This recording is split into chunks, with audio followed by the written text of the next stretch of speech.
ಸ್ನೇಹಿತರೆ ನಮಸ್ಕಾರ. ಇವತ್ತು ಮತ್ತೊಂದು ಹೊಸ ವಿಡಿಯೋಗೆ ತಮಗೆ ಸ್ವಾಗತವನ್ನು ಕೋರ್ತೇನೆ. ಇವತ್ತಿನ ವಿಷಯ ಏನಂದರೆ, ಪ್ರಜಾವಾಣಿ ಕಲಬುರಗಿ ಆವೃತ್ತಿಯ 3ನೇ ಬಿ ಪುಟದಲ್ಲಿ ಮಾಹಿತಿ ಆಯೋಗಕ್ಕೆ ಅರ್ಜಿಗಳ ಮಹಾಪೂರ ಅಂತಕ್ಕಂಥ ಒಂದು ಶೀರ್ಷಿಕೆಯಲ್ಲಿ ಒಂದು ವರದಿ ಬಂದಿದೆ. ಕಲಬುರಗಿ ಮಾಹಿತಿ ಆಯೋಗದ ಪೀಠಕ್ಕೆ ಬರುವ ಅರ್ಜಿ ಪ್ರಮಾಣ ಹೆಚ್ಚಾಗಿರ್ತಕ್ಕಂಥದ್ದು ಮತ್ತು ಒಟ್ಟು 5,814 ಅರ್ಜಿಗಳು ಇನ್ನೂ ಇತ್ಯರ್ಥಕ್ಕೆ ಕಾದಿರ್ತಕ್ಕಂಥದ್ದು ಮತ್ತು 10,838 ಅರ್ಜಿಗಳು ವಿಲೇವಾರಿ ಆಗಿರ್ತಕ್ಕಂಥದ್ದು. ಒಟ್ಟು 16,652 ಅರ್ಜಿಗಳು ಬಂದಿದ್ದು, ಅದರಲ್ಲಿ 5,814 ಅರ್ಜಿ ಇನ್ನೂ ಪೆಂಡಿಂಗ್ ಇದೆ, ಅಂಡರ್ ಎನ್ಕ್ವೈರಿ ವಿಚಾರಣಾಧೀನ ಇರ್ತವೆ ಅಂತಕ್ಕಂಥ ಮಾಹಿತಿ ಇದೆ. ಸ್ನೇಹಿತರೆ, ಮಾಹಿತಿ ಹಕ್ಕು ಕಾಯ್ದೆ 2005ರಲ್ಲಿ ಬಂದು ಇಲ್ಲಿಗೆ ನಾವು 20 ವರ್ಷಗಳನ್ನು ಪೂರೈಸಿ 21ನೇ ವರ್ಷಕ್ಕೆ ಪಾದಾರ್ಪಣೆಯನ್ನು ಮಾಡ್ತಾಯಿದ್ದೀವಿ. ವೈಯಕ್ತಿಕವಾಗಿ ನಾನು ಮಾಹಿತಿ ಹಕ್ಕುಗಳನ್ನು ಅರ್ಜಿಗಳನ್ನು ಹಾಕಿ ಆಯೋಗಕ್ಕೆ ಹೋಗಿ ಹಲವಾರು ನನ್ನ ವೈಯಕ್ತಿಕ ಅನುಭವಗಳು ಕೂಡ ಇದರಲ್ಲಿ ಇದೆ. ಮೊದಲೆಲ್ಲ ಮಾಹಿತಿಗೆ ಈಗಲೂ ಕೂಡ ನಾವು ಮಾಹಿತಿಗೆ ಅರ್ಜಿಯನ್ನು ಸಲ್ಲಿಸಿ ಮಾಹಿತಿ ಕೊಡಿ ಅಂತ ಅದ್ರ ಶುಲ್ಕ ಕಟ್ಟಿ ಮಾಹಿತಿಯನ್ನು ಕೇಳತಕ್ಕಂಥದ್ದು ಇದೆ. ಆದರೆ ಈ ಮಾಹಿತಿ ಹಕ್ಕು ಕಾನೂನಿನಲ್ಲಿ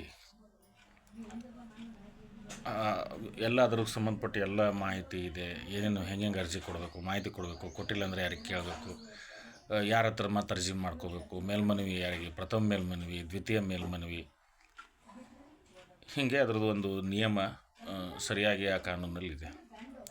ಮಾಹಿತಿಯನ್ನು ಕೊಡಿಸ್ತಕ್ಕಂಥ ಒಳ್ಳೆಯ ಆಯುಕ್ತರು ಕೂಡ ಇದ್ದಾರೆ. ಆಯೋಗ ಗುಲ್ಬರ್ಗದಲ್ಲಿ ಇರಲಿಲ್ಲ, ಗುಲ್ಬರ್ಗದಲ್ಲಿ ಆಯೋಗ ಕೂಡ ಆಗಿದೆ ಅದರ ಕಚೇರಿ. ಈಗ ಮುಖ್ಯವಾದ ಒಂದು ಘಟ್ಟಕ್ಕೆ ನಾವು ಇವತ್ತು ಬರೋಣ. ನಮ್ಮ ಕಲಬುರಗಿಯಲ್ಲಿ ಬೀದರ್ ಜಿಲ್ಲೆಯಿಂದ ಅರ್ಜಿಗಳು ಹೆಚ್ಚು ಬಂದಿವೆ ಅಂತಕ್ಕಂಥ ಒಂದು ರಾಯಚೂರು ಜಿಲ್ಲೆಯಿಂದ ಹೆಚ್ಚು ಅರ್ಜಿಗಳು ಬಂದಿವೆ ಅಂತಕ್ಕಂಥದ್ದನ್ನು ನಾವು ನೋಡ್ತಾ ಇದ್ದೀವಿ. 2ನೇ ಸ್ಥಾನದಲ್ಲಿ ಕಲಬುರಗಿಯಿಂದ ಅರ್ಜಿಗಳು. ನಮ್ಮ 7-8 ಜಿಲ್ಲೆಗಳೇನು ಹೈದರಾಬಾದ್ ಕರ್ನಾಟಕದ ಇದು ಕಲ್ಯಾಣ ಕರ್ನಾಟಕದಲ್ಲಿ ಇರ್ತಕ್ಕಂಥವು ಬೀದರ್ನಿಂದ 299, ಕಲಬುರಗಿಯಿಂದ 1,232, ಯಾದಗಿರಿಯಿಂದ 489, ರಾಯಚೂರಿನಿಂದ 1,972, ಕೊಪ್ಪಳದಿಂದ 680, ಬಳ್ಳಾರಿಯಿಂದ 609, ವಿಜಯನಗರದಿಂದ 533 ಈ ಅರ್ಜಿಗಳು ಇಲ್ಲಿ ಬಂದಿದೆ. ಇನ್ನು 16,000 ಚಿಲ್ಲರೆಯಲ್ಲಿ 5,000 ಚಿಲ್ಲರೆ ಅರ್ಜಿಗಳು, 16,000 ಚಿಲ್ಲರೆಯಲ್ಲಿ 10,000 ಚಿಲ್ಲರೆ ಡಿಸ್ಪೋಸಲ್ ಆಗಿದೆ. ಇನ್ನು 5,000 ಚಿಲ್ಲರೆ ಡಿಸ್ಪೋಸಲ್ ಆಗಬೇಕು, ಅಂಡರ್ ಎನ್ಕ್ವೈರಿಯಲ್ಲಿ ಇದೆ.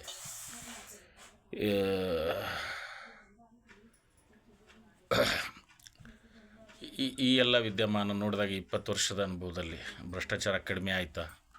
ಮಾಹಿತಿ ಹಕ್ಕು ಕಾನೂನು ಬಂದ ಮೇಲೆ ಒಂದು ಹಂತಕ್ಕೆ ಜಾಗೃತಿ ಬಂದು ಜನರಿಗೆ ಒಂದು ಸೂಚನಾಧಿಕಾರ, ಮಾಹಿತಿ ಹಕ್ಕನ್ನು ಪಡೆಯುವ ಅಧಿಕಾರವನ್ನು ಈ ಕಾನೂನನ್ನು ಕೊಟ್ಟಿದೆ ಅಂತ ಹೇಳ್ಬೋದು. ವೈಯಕ್ತಿಕವಾಗಿ ನಮಗೆ ಕೆಲವೊಂದು ಲಾಭ ಆಗಿದೆ ಅಂತ ಕೂಡ ನಾವು ಹೇಳ್ಬೋದು. ಮತ್ತು ಇಲ್ಲಿ ಅರ್ಜಿಯಲ್ಲಿ ನಾವು ನೋಡ್ತಾ ಇದ್ದೀವಿ 10 ವರ್ಷ 11 ವರ್ಷದಿಂದ ಅಂಡರ್ ಎನ್ಕ್ವೈರಿ ಇರುವ ಅರ್ಜಿಗಳು ಕೂಡ ಇವೆ ಅಂತ ಒಬ್ಬ ಅರ್ಜಿದಾರ ಹೇಳ್ಕೊಳ್ತಾರೆ. ಮತ್ತು ಅರ್ಜಿಗಳ ಗುಡ್ಡ ಕರಗುವುದು ಯಾವಾಗ ಅಂತ ಒಂದು ಮೇಲ್ಮನವಿ ಇದು ಒಂದು ಬಾಕ್ಸಲ್ಲಿ ಒಂದು ಚಿಕ್ಕದಾಗಿ ಅಂದರೆ ಇರತಕ್ಕಂಥದ್ದು ಕೂಡ ಇದೆ. ನನ್ನ ವೈಯಕ್ತಿಕ ಅನುಭವ, ಬೇರೆಯವರ ಅನುಭವ, ಪತ್ರಿಕೆಯಲ್ಲಿ ಬರೋದೆಲ್ಲ ನೋಡಿದರೆ ಮಾಹಿತಿ ಹಕ್ಕು ಆಯೋಗದ ಪೂರ್ವ ಆಯುಕ್ತರು, ಕಲಬುರಗಿಯ ಒಬ್ಬ ಆಯುಕ್ತರು ಲೋಕಾಯುಕ್ತ ಟ್ರ್ಯಾಪ್ನಲ್ಲಿ ಸಿಕ್ಕಾಕೊಂಡು ಜೈಲು ಹೋಗಿರ್ತಕ್ಕಂಥದ್ದು ಸ್ವಲ್ಪ ದಿವಸ ಹಿಂದೆ ಓದಿದ್ವಿ ನಾವು. ಎಲ್ಲ ಹಾಗೇನಿರಲ್ಲ, ಕೆಲವರು ಎಲ್ಲೊಬ್ಬರು ಇರ್ತಾರೆ, ಆ ಥರ ಏನಿಲ್ಲ. ಎಲ್ಲ ನೆಗೆಟಿವ್ ಆಗಿ ಏನು ತಿಳ್ಕೊಬೇಕಾಗಿಲ್ಲ. ನಾವು ಒಂದು ಹಂತದ ಕೆಲಸ ಆಗ್ತಾಯಿದೆ.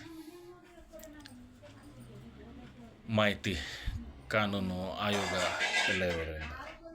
ಆದರೆ ಮಾಹಿತಿ ಹಕ್ಕು ಕಾಯ್ದೆಯಲ್ಲೇ ಇರತಕ್ಕಂಥ ಒಂದು ಮುಖ್ಯವಾದ ಕಲಮು, ಒಂದು ನಿಯಮ ಏನಂದರೆ, ಯಾವುದೇ ಕಚೇರಿಯ ಮಾಹಿತಿ ಏನಿದೆ, ಆ ಕಚೇರಿಯಲ್ಲಿರ್ತಕ್ಕಂಥ ಇನ್ಫಾರ್ಮೇಷನ್ ಏನಿದೆ, ಅದು ಸ್ವ ಇಚ್ಛಾ ಮಾಹಿತಿ ಪ್ರಕಟಣೆ ಮಾಡಿ ಸಾರ್ವಜನಿಕರ ವೀಕ್ಷಣೆಗೆ ಆ ಕಾರ್ಯಾಲಯದಲ್ಲಿ ಆ ದಾಖಲಾತಿಗಳು ಸಿಗುವ ಹಾಗೆ ವ್ಯವಸ್ಥೆ ಮಾಡಬೇಕು ಅಂತ ಒಂದು ಕಲಮು, ಒಂದು ಕಾನೂನು, ಆ ಮಾಹಿತಿ ಹಕ್ಕು ಕಾನೂನಿನಲ್ಲಿ ಒಂದು ವ್ಯವಸ್ಥೆ ಇದೆ. ಸೊ ಅದ್ರ ಬಗ್ಗೆ ಆಯುಕ್ತರು ದೊಡ್ಡ ದೊಡ್ಡ ಸಭೆ, ದೊಡ್ಡ ಇದು ಮಾಡಿದಾಗ ಹೇಳ್ತಾ ಇರ್ತಾರೆ. ಆದರೆ ಎಲ್ಲೋ ಒಂದು ಕಡೆ, ಕೆಲವೊಂದು ಕಡೆ ಮಾಡಿರ್ತಕ್ಕಂಥದ್ದು ನಾವು ನೋಡ್ತಾ ಇದ್ದೀವಿ. ಪ್ರಾರಂಭದಲ್ಲಿ ಭಾಳ ಉತ್ಸಾಹ ಇತ್ತು. ಕೆಲವು ಜಡ್ಜಸ್ಸು, ಆಯುಕ್ತರು ಅಧಿಕಾರಿಗಳಿಗೆ ಕಟ್ಟುನಿಟ್ಟಾಗಿ ತಾಕೀತು ಮಾಡಿ, ಆರ್ಡ್ರ್ ಮಾಡಿ ಆ ಥರದ್ದು ಮಾಹಿತಿಗಳನ್ನು, ಸ್ವಇಚ್ಛಾ ಮಾಹಿತಿಗಳನ್ನು ಪ್ರಕಟ ಮಾಡಲಿಕ್ಕೆ ಒಂದು ವ್ಯವಸ್ಥೆಯನ್ನು ಕೂಡ ಮಾಡಿದ್ದಾರೆ. ಆಗ್ತಾಯಿತ್ತು, ನಾವು ನೋಡಿದ್ದೀವಿ. ಸ್ವಇಚ್ಛಾ ಮಾಹಿತಿ ಬುಕ್ಲೆಟ್ಸನ್ನು ಅಲ್ಲಲ್ಲಿ ನೇತು ಹಾಕಿರ್ತಾಯಿದ್ರು. ಜಿಲ್ಲಾ ಪಂಚಾಯತಿ ಹತ್ರ ಆ ಗ್ರಾಮ ಪಂಚಾಯತಿಗಳ ಒಂದು ಮಾಹಿತಿ ಬುಕ್ಲೆಟನ್ನು ತಂದು ನೇತು ಹಾಕಿರ್ತಿದ್ರು, ನಾನೇ ನೋಡಿದ್ದೀನಿ. ಇತ್ತೀಚಿನ ದಿನಗಳಲ್ಲಿ ಅದೇನಿಲ್ಲ. ಇನ್ನೂ ಅವ್ರವ್ರ ಕೆಲಸಗಳು ಮಾಡ್ಕೊಂಡು ಹೋಗ್ತಾರೆ. ಯಾರು ಕೇಳ್ತಾರೆ ಅವ್ರಿಗೆ ಕೊಡ್ತಾರೆ, ಕೆಲವ್ರಿಗೆ ಯಾರು ಸಿಕ್ಕಿಲ್ಲ ಅವ್ರು ಆಯೋಗಕ್ಕೆ ಹೋಗ್ತಾರೆ. ಹಿಂಗೆ ನಡೀತಾ ಇದೆ. ಈ ಅರ್ಜಿಗಳ ಮಹಾಪೂರ, ಈ ಅರ್ಜಿಗಳ ಗುಡ್ಡ, ಈ ಕಾಗದ ಪತ್ರಗಳ ಒಂದು ಅವ್ರಿಗೆ ಕೊಡೋದು, ಇವ್ರಿಗೆ ತೊಗೊಳ್ಳೋದು ಏನಿದೆ, ಇದು ಬೇಸಲ್ಲೇ ಈಗ ಅವ್ರು ಕೊಡಬೇಕು ಅಂತ, ಕೊಡ್ರಿ ಅಂತ ಕೇಳೋಕ್ಕೊಬ್ಬ ಅರ್ಜಿದಾರ ಹಾಕ್ತಾನೆ. ಆ ಇಡೀ ಊರಲ್ಲಿ ಒಬ್ಬರು ಇಬ್ಬರು ಅರ್ಜಿ ಹಾಕ್ಕೊಂಡಿರ್ತಾರೆ. ಆ ಊರವ್ರಿಗೆ ಏನು ಸಂಬಂಧನಿಲ್ಲ, ಆರಾಮಾಗಿರ್ತಾರೆ ಅವರು. ಆಮೇಲೆ ಅವ್ರಿಗೆ ಸಿಕ್ಕರೆ ಅವರು ತೃಪ್ತರಾಗ್ತಾರೆ. ಮಾಹಿತಿ ಸಿಕ್ಕಿಲ್ಲ ಅಂದರೆ ಮತ್ತೆ ಆಯೋಗಕ್ಕೆ ಹೋಗ್ತಾರೆ. ಆಯೋಗದಲ್ಲಿ ಸರಿಯಾಗಿ ಸಿಕ್ಕರೆ ಓಕೆ, ಮತ್ತು ಅದಕ್ಕೆ ಎಲ್ಲಿ ಅರ್ಜಿ ಕೊಟ್ಟಿರ್ತಾರೆ ಅವ್ರು ಕೊಟ್ಟರು ಸರಿ, ಮತ್ತು ಅಲ್ಲಿ ಪ್ರಥಮ ಮೇಲ್ಮನೆ ಹಾಕ್ಕೋಬೇಕು, ದ್ವಿತೀಯ ಮೇಲ್ಮನೆ ಆಯೋಗಕ್ಕೆ ಹಾಕ್ಕೋಬೇಕು. ಆಯೋಗದಲ್ಲಿ ತೃಪ್ತಿಕರವಾಗಿ ಸಿಕ್ಕರೆ ಸರಿ, ಇಲ್ಲಾಂದರೆ ಮತ್ತೆ ಹೈಕೋರ್ಟಿಗೆ ಹಾಕ್ಕೋಬೇಕು. ಹಿಂಗೆ ಒಂದು 2-3 ಸ್ಟೇಜ್ ಇದೆ. ತುಂಬ ಸಮಯ, ಹಣ ಕೂಡ ಇಲ್ಲಿ ನಾವು ಹೋಗೋದನ್ನು ನೋಡ್ತಾ ಇದ್ದೀವಿ. ಆ ಕಾನೂನಿನಲ್ಲಿ ಒಂದು ಅವಕಾಶ ಇದೆ. ಏನು? ಸ್ವ ಇಚ್ಛಾ ಮಾಹಿತಿ ಪ್ರಕಟಣೆ ಆಯಾ ಸಂಬಂಧಪಟ್ಟ ಸಾರ್ವಜನಿಕ ಮಾಹಿತಿ ಅಧಿಕಾರಿ, ಪಬ್ಲಿಕ್ ಇನ್ಫಾರ್ಮೇಷನ್ ಆಫೀಸರು ಮಾಡಬೇಕು ಅಂತ ಇದೆ. ಕನಿಷ್ಠ 1 ವರ್ಷಕ್ಕೊಂದು ಸಾರಿ, ಅಥವಾ ಕಾಲಕ್ಕೆ ಆಯೋಗದ ಒಂದು ಸೂಚನೆ, ಈಗಿನ ಒಂದು ಸುತ್ತೋಲೆ ಅಥವಾ ಈಗಿನ ಒಂದು ನಿಯಮದಲ್ಲಿ ಏನಿದೆ ಅದನ್ನು ನೋಡಿಕೊಂಡು ಮಾಡಬೇಕು ಅಂತ ಇದೆ. ಅದ್ರ ಬಗ್ಗೆ ಮಾನ್ಯ ಆಯೋಗ ಮತ್ತು ಸರ್ಕಾರ ಮತ್ತು ಸಾರ್ವಜನಿಕರು, ಮಾಹಿತಿ ಹಕ್ಕು ಕಾರ್ಯಕರ್ತರು ಮತ್ತು ಒಂದು ಸಾರ್ವಜನಿಕ ಒಂದು ಹಿತಾಸಕ್ತಿಗಾಗಿ ಹೋರಾಟ ಮಾಡುವ ಸಂಘಟನೆಗಳು ಒತ್ತು ಕೊಡಬೇಕು. ಮಾಹಿತಿ ಕೇಳೋದಕ್ಕೆ ಕೊಡಬೇಕು ಅನ್ನೋದು ಕಾನೂನಿದೆ. ಅದು ಇರಲಿ, ಅದು ನಡೀಲಿ. ಡೀಟೇಲ್ ಆಗಿರ್ತಕ್ಕಂಥ ಪ್ರತಿಯೊಂದು, ಈಗ ಡಿಜಿಟಲ್ ಇದು ಬಂದಿರೋದ್ರಿಂದ ಈಗ CC ಕ್ಯಾಮ್ರಾ 24 ಅವರ್ಸು ಆಫೀಸಿನ ಎಲ್ಲ ಇದನ್ನು ನಿಗಾ ಮಾಡ್ತಾಯಿದೆ. ಅದೇ ಥರ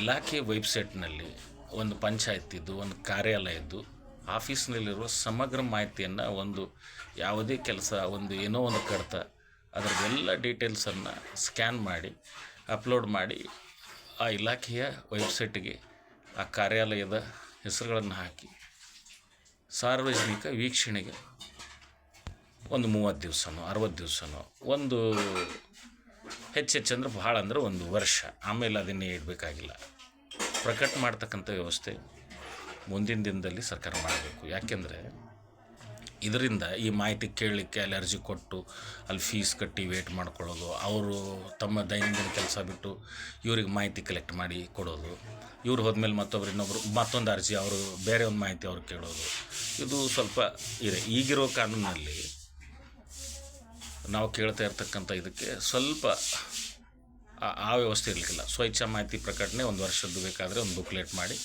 ನೇತು ಹಾಕಿ, ಅಥವಾ ನಿಮ್ಮ ಆಫೀಸಲ್ಲಿ ಹೇಳ್ರಿ, ಯಾರು ಕೇಳಿದ್ರೆ ಕೊಡ್ರಿ ಅಂತ ಇರ್ಬೋದು. ಈಗಿರೋದು ವ್ಯವಸ್ಥೆ. ನಾವು ಕೇಳ್ತಾ ಇರೋದು ಈ ಡಿಜಿಟಲ್ ಯುಗದಲ್ಲಿ ಈ ಕಾಗದ ಪತ್ರಗಳನ್ನು, ಇಷ್ಟೆಲ್ಲ ಇಂಕ್ಗಳನ್ನು ಇದು ಮಾಡಬೇಕಾ ಅಥವಾ ಅವಶ್ಯ ಇದೆಯಾ? ಅಷ್ಟೆಲ್ಲ ಸಾಫ್ಟ್ ಕಾಪಿ, ಇದು ಹಾರ್ಡ್ ಕಾಪಿಗಳು ಎಲ್ಲ, ಅದ್ರ ಖರ್ಚು ವೆಚ್ಚ, ಸಮಯ, ಶ್ರಮ ಎಲ್ಲ ಇದೆ.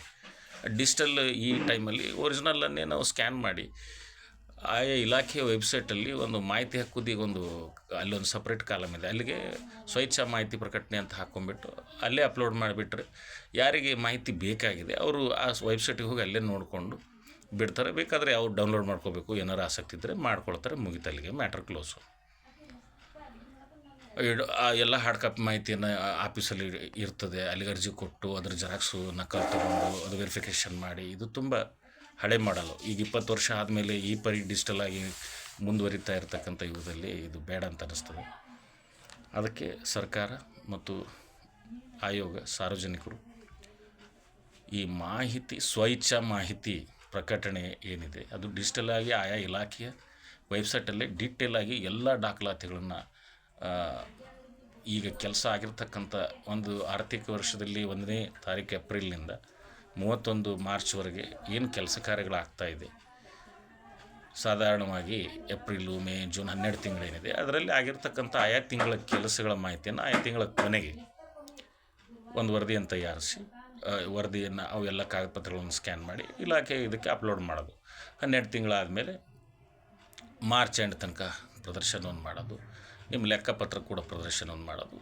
ಹೆಚ್ಚು 1 ವರ್ಷ 1.5 ವರ್ಷ ಆ ಮಾಹಿತಿಯನ್ನು ಅಲ್ಲಿಟ್ಟು ಆಮೇಲೆ ಅದನ್ನು ಬೇಕಾದ್ರೆ ತಾವು ಡಿಲೀಟ್ ಮಾಡಿ ಸಾಫ್ಟ್ ಕಾಪಿಯನ್ನು ಡಿಲೀಟ್ ಮಾಡಿ ಮತ್ತು ಹೊಸ ಮಾಹಿತಿಯನ್ನು ಅಲ್ಲಿಗೆ ಅಪ್ಲೋಡ್ ಮಾಡ್ಕೋಬೋದು. ಬೇಕಾದ್ರೆ ಹಾರ್ಡ್ ಕಾಪಿ ತಮ್ಮ ಕಾರ್ಯಾಲಯದ ಅನುಕೂಲಕ್ಕೆ ಬೇಕಾದರೆ ಆಫೀಸಲ್ಲಿ ನಿಮ್ಮ ನಿಯಮದ ಪ್ರಕಾರ ಎಷ್ಟು ವರ್ಷ ಅದನ್ನು ರಕ್ಷಣೆ ಮಾಡಿ ಇಡಬೇಕು ಅಷ್ಟರ ತನಕ ಇಟ್ಕೋಬೋದು. ಹೀಗೆ ಮಾಡೋದ್ರಿಂದ ಅರ್ಜಿ ಹಾಕೋರಿಗೆ ಅವ್ರದ್ದು ಟೈಮ್ ಉಳಿತದೆ, ಮಾಹಿತಿ ಕೊಡೋರು ಟೈಮ್ ಉಳಿತದೆ. ಕೊಟ್ಟಿಲ್ಲ ತೊಗೊಂಡಿಲ್ಲ ಅಂಥೇಳಿ ಆಯೋಗಕ್ಕೆ ಹೋಗಿ ಅಲ್ಲೊಂದು ಸಮಸ್ಯೆ, ಅಲ್ಲಿ ಒಂದು ಸೃಷ್ಟಿಯಾಗಿ ಅಲ್ಲೊಂದು ಮಷಿನರಿಗೆ ಇನ್ನೊಂದು ಕೆಲಸ, ಆಮೇಲೆ ಅಲ್ಲಿ ಸಿಕ್ಕಿಲ್ಲ ಅಂದರೆ ಮತ್ತೆ ಹೈಕೋರ್ಟ್ಗೆ ಹೋಗ್ಬೇಕು, ಅಲ್ಲೊಂದು ಕೆಲಸ. ಹೀಗೆ ಈ ಒಂದು ಏನು ಇದಿದೆ ಇದನ್ನು ತುಂಬ ಸರಳೀಕರಣಗೊಳಿಸಿ ಇರೋ ಮಾಹಿತಿಯನ್ನೇ ಸ್ವಇಚ್ಛಾ ಮಾಹಿತಿಯ ಮೂಲಕ ಸರ್ಕಾರ ಆಯಾ ಕಾರ್ಯಾಲಯದ್ದು ಅವರವರೇ ಅಧಿಕೃತ ಅಂತರ್ಜಾಲದ ವೆಬ್ಸೈಟ್ಗಳಿಗೆ ಸಮಗ್ರವಾಗಿರುವುದನ್ನು ಅಪ್ಲೋಡ್ ಮಾಡಿ ಸಾರ್ವಜನಿಕರಿಗೆ ವೀಕ್ಷಣೆ ಅನುಕೂಲ ಮಾಡಿಕೊಡ್ಬೇಕು ಅಂತಕ್ಕಂಥ ಒಂದು ಬೇಡಿಕೆ. ಇದು ಆಯುಕ್ತರು ಕೂಡ ತುಂಬ ಅಸಮಾಧಾನದಿಂದ ದೊಡ್ಡ ದೊಡ್ಡ ಸಭೆಗಳಲ್ಲಿ ಹೇಳ್ತಾ ಇದ್ದಾರೆ. ಅದನ್ನು ಆಯೋಗಕ್ಕೆ ಬಹುಶಃ ಈ ಥರದ್ದು ಇನ್ನೂ ಬೋಲ್ಡಾಗಿ ಆರ್ಡರ್ ಮಾಡಲಿಕ್ಕೆ ಅಧಿಕಾರ ಇದೆಯೋ ಯೋಚನೆ ಮಾಡಬೇಕು. ಸರ್ಕಾರ ಮನಸ್ಸು ಮಾಡಿದರೆ ನಾಳೆನೇ ಆರ್ಡರ್ ಮಾಡಿ ಮಾಡ್ಬೋದು, ಅದನ್ನು ಮಾಡಬೇಕು. ಮತ್ತು ಆ ಥರದ ಕಾನೂನಿಗೆ ತಿದ್ದುಪಡಿಯನ್ನು ಕೂಡ ಮಾಹಿತಿ ಕಾನೂನಿಗೆ ತರಬೇಕಾಗಬಹುದು. ಮಾಡಿ ಈ ಡಿಜಿಟಲ್ ಯುಗದಲ್ಲಿ ಕಾಗದ ಪತ್ರಗಳನ್ನು ಕಡಿಮೆ ಮಾಡಿ ಎಲ್ಲವನ್ನು ನಾವು ಅಂತರ್ಜಾಲಕ್ಕೆ ಹಾಕ್ಕೊಂಬಿಟ್ರೆ ಬೇಕಾದವರು 4 ಪೇಜ್ 6 ಪೇಜ್ ತಗೊಳ್ತಾರೆ, ಇಲ್ಲ ಸುಮ್ಮನೆ ನೋಡಿ ಸ್ಕ್ರೋಲ್ ಮಾಡಿ ಬಿಟ್ಬಿಡ್ತಾರೆ. ಅಲ್ಲಿಗೆ ಅದು ಮ್ಯಾಟ್ರ್ ಕ್ಲೋಸು. ಈ ಕಾಗದ ಪತ್ರದ ಗುಡ್ಡ ಇವ್ರು ಕೊಟ್ಟಿಲ್ಲ, ಅವ್ರು ತೊಗೊಂಡಿಲ್ಲ, ಅವ್ರ ಹತ್ರ ಹೋಗ್ರಿ, ಇವ್ರಿಗೆ ಬರೀರಿ, ಅವ್ರಿಗೆ ಹೇಳ್ರಿ, ಇವ್ರಿಗೆ ಕೇಳ್ರಿ ಅನ್ನೋದನ್ನು ಕಡಿಮೆ ಮಾಡಬೇಕು ಅಂತಕ್ಕಂಥ ಬೇಡಿಕೆಯನ್ನು ಸಂಘಟನೆಗಳು, ಸಾರ್ವಜನಿಕರು ಸರ್ಕಾರದ ಮುಂದೆ ಇಡಬೇಕು ಅಂತಕ್ಕಂಥ ಮಾತನ್ನು ಹೇಳಿ. ಯಾಕಂದರೆ ನನ್ನ ವೈಯಕ್ತಿಕ ಅನುಭವ ಮಾಹಿತಿ ಪಡೆಯುವಲ್ಲಿ ಹಲವಾರು ನಾವು ಹೋರಾಟಗಳನ್ನು ಮಾಡಿದ್ವಿ. ಆದರೂ ಕೊನೆಗೆ ಕೆಲವೊಂದು ಇದರಲ್ಲಿ ಸ್ವಲ್ಪ ಸಹಾಯ ಆಯಿತು, ಕೆಲವೊಂದು ಇದರಲ್ಲಿ ನಾವು ಏನು ನಮಗೆ ಅದಕ್ಕೆ ಪರಿಹಾರನೇ ಸಿಕ್ಕಲಿಲ್ಲ. ಅದನ್ನು ನಾವೆಲ್ಲ ನೋಡಿದ್ವಿ. ಅದು ಟ್ರಾನ್ಸ್ಪರೆಂಟಿಕ್ ದಾಖಲಾತಿಗಳು ಅವರು ಹೊರಹಾಕುವ ಒಂದು ಹಂತದಲ್ಲಿಯೇ ಒಂದು ಟ್ರಾನ್ಸ್ಪರೆನ್ಸಿಯನ್ನು ಮೇಂಟೈನ್ ಮಾಡಿದರೆ ಮುಗದೆ ಹೋಯ್ತು ಅಲ್ಲಿಗೆ. ಅಲ್ಲಿ ಇನ್ಯಾರು ಮಾಹಿತಿ ತೊಗೊಂಡು ಏನೂ ಮಾಡೋಕ್ಕಾಗಲ್ಲ. ಆ ಥರ ಒಂದು ವ್ಯವಸ್ಥೆ ಸರ್ಕಾರ ಮಾಡಬೇಕು ಅಂತಕ್ಕಂಥ ಮಾತನ್ನು, ಮನವಿಯನ್ನು, ಬೇಡಿಕೆಯನ್ನು ಮಾಡ್ತಾ ಇದು ಸರ್ಕಾರ ಮತ್ತು ಎಲ್ಲ ಹೋರಾಟ ಮಾಡ್ತಕ್ಕಂಥ ಭ್ರಷ್ಟಾಚಾರ ನಿಯಂತ್ರಣ ಮಾಡಬೇಕು ಅಂತಕ್ಕಂಥ ಸಂಘ ಸಂಸ್ಥೆಗಳು, ಸಂಘಟನೆಗಳು ಇದ್ರ ಬಗ್ಗೆ ವಿಚಾರ ಮಾಡಬೇಕು ಅಂತಕ್ಕಂಥ ಮಾತಾಡಿ ನನ್ನ ಈ ವಿಡಿಯೋನ ಇಲ್ಲಿಗೆ ವಿರಾಮ ಮಾಡ್ತಾಯಿದ್ದೀನಿ.